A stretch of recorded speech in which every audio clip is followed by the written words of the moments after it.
सेवारो हामी पवन सुब्बा अनि गरिमा सुब्बा मामा भान्जी युट्युब च्यानल। सुरुमा मैले युट्युब च्यानल खोल्दाखेरि प्रायः नेपाली फिल्मी डायलगहरूमा मात्रै भिडियोलाई रिक्रिएट गरेर अपलोड गर्ने गर्थेँ। तर अहिले चाहिँ मैले आफ्नै कन्सेप्ट, आफ्नै डाइरेक्सन, आफ्नै भिजनमा चाहिँ थुप्रै प्रकारको सर्ट फिल्म्सहरू बनाइसकेको छु, जुन चाहिँ तपाईँहरूले युट्युबमा धेरैभन्दा धेरै पटक हेरेर हामीलाई साथ सपोर्ट पनि दिइसक्नु भएको छ। त्यसको निम्ति हामी तपाईँहरूप्रति हार्दिक आभार व्यक्त गर्न चाहन्छौँ र यो सर्ट फिल्म परिवर्तनलाई पनि तपाईँहरूले धेरै पटक हेरेर हामीलाई साथ दिनुभएकोमा धेरै धेरै धन्यवाद दिँदै यो भिडियो बनाउनलाई कति मेहनत र परिश्रम गर्नु पर्यो भन्ने कुरा देखाउन गइरहेको छु। र यदि तपाईँहरूले यो भिडियो हेर्नुभएको छैन अनि मामा भान्जी युट्युब च्यानललाई सर्च गरेर हेर्न सक्नुहुनेछ, या त परिवर्तन गरिमा पवन जे पनि टाइप गरेर तपाईँहरूले हाम्रो मामा भान्जी युट्युब च्यानलमा त्यसलाई एक्सेस गर्न सक्नुहुन्छ, हेर्न सक्नुहुन्छ। कस्तो लाग्छ, राम्रो लाग्यो लाइक कमेन्ट सेयर पनि गरिदिनु होला भन्दै हामीले यस फिल्मको बिहाइन्ड द सिन्स अनि हामीले कति मेहनत परिश्रम गर्यो भन्ने कुरा देखाउन लागिरहेको छ। एकचोटि हेरिदिनुहोस् है त। बन जस्तो पुक्क रोटी जस्तो पुक्क फुलेर एकदम बन जस्तो बन पर्यो। दादा बन जस्तो बन।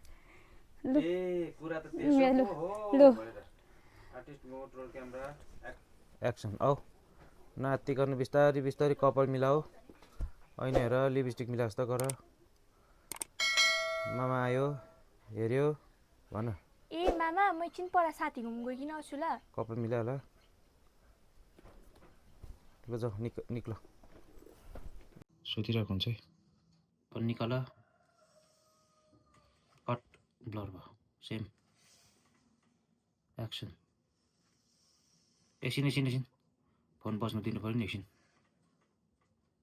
रेकर्डिङ गर त, म यति खिच भन्छु। मलाई नहेर, एक्सन। आफ्नै धुनमा कट, ब्लर भयो, फोकसै गरेको छैन। फोकस गर्दा पनि भएन। ल रेडी, आर्टिस्ट मोड, रोल क्यामेरा, एक्सन। निक्ल, टक्क निक्लियो आफ्नै धुनमा, बिस्तारी नहत्तालिकन, नहत्तिकन। ल मिलाऊ, एकछिन पख।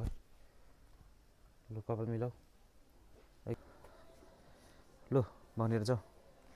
भन्नु ल जाऊ, जान त जाऊ भान्जी, तर भरे अलिक छिटै गरेर आउनु है त। हुन्छ मामा।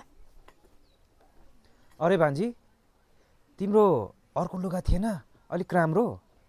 किन र मामा? अर्को तिमी साह्रै अगाडि गएको जस्तो लाग्यो। होइन, तिम्रो अर्को लुगा मै कन्फ्युज भयो। अरे भान्जी, तिम्रो अर्को लुगा थिएन अलिक राम्रो हो? एक्सन। जान त जाऊ भान्जी, तर भरे अलिक छिटै गरेर आउनु है त। हुन्छ मामा। एक्सन। जान त जाऊ भान्जी, तर भरे अलिक छिटै गरेर आउनु है त नानी। के पो छ होला, डाइलेगै बिर्सेँ।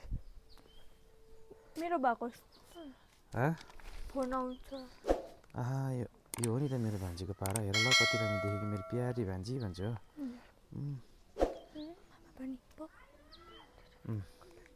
तिमी सिधा अगाडि जानु ल।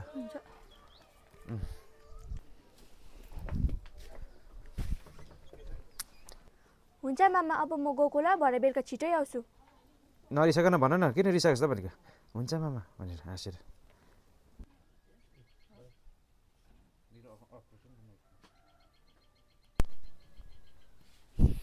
भयो है, एकछिन। Roll camera, action. सट्टा आयो। ओइ आइपुगिस् त? Roll camera, action. ओइ भनिहाल न, भनिहाल त, नपर्यो फेरि फेरि। होइन के भएको, मातेको मान्छे जस्तो स्वरहरू लड्बडी थाले आज झन्। होइन हेर्नु देखेको होइन। लिपस्टिक लगाउँदै गरेको पहिला। नीति तेरो हात देख्दैछ? ल भन। फस्यो कि नि दादा? फस्यो कि नि? ओइ के भयो? रिसाको। ओइ मेरो साथी रोटी जस्तो फुल्लेको भनेको कमेडी पार्ले। भन, स्वर खोल न नानी। ए कुरा त त्यसो पो आयो नीति सट्टै। ओइ केटी हो। Very good very good very good. Mode, roll camera, action. ओइ केटी हो। हेरिरा ल, रिसी झक्क पर। आम्मा मामा, यो त भर्खर पो रेडी हुँदै रहेछ। केटीले हो। लु अब छिटो गर, रिल्स बनाउन जानुपर्छ। क्यामेरा, आज त म दामी दामी तेरो। ल भन। यता नानामा आएको हुन्छ हौ। नीतिको डाइरेक्ट है। तपाईँले भन्छ त्यसपछि पो जान्छ नाना बनिसकेपछि अनि के भएको हो म रेडी भइसक्यो त अन्त जाउँ न होइन यो गाडीमा के भएको सबैजना गयो भने पो मजा आउँछ त हिँड्न जाम हो नि यार तर तिमीहरूलाई थाहा नै छ त मेरोमा एक्सन ल ल भन तर सुन त हेरिरह ल उता हेर कट रोल क्यामेरा अलिक खुलेर बोला हुन्छ त्यही त नि बिचारा भन्दै एक्सन भन्नु एक्सन हेलो पढी भन् त खाना पकाउँदैछु त कटिङ गर ए क्यामेरामा फेरेछ पढी सुन त होइन समयमा पो बनाउनु पर्छ भन्नु पठाएछ के पो छ पर्फेक्सन आर्टिस्ट मोड रोल क्यामेरा एक्सन मैले अन्यथा लिएको होइन मामा तर पनि स्पिड भयो टल्केको जस्तो लाग्यो म त पुरा आफूले म साइड भइरहेको हुन्छ ल रिकर्डिङ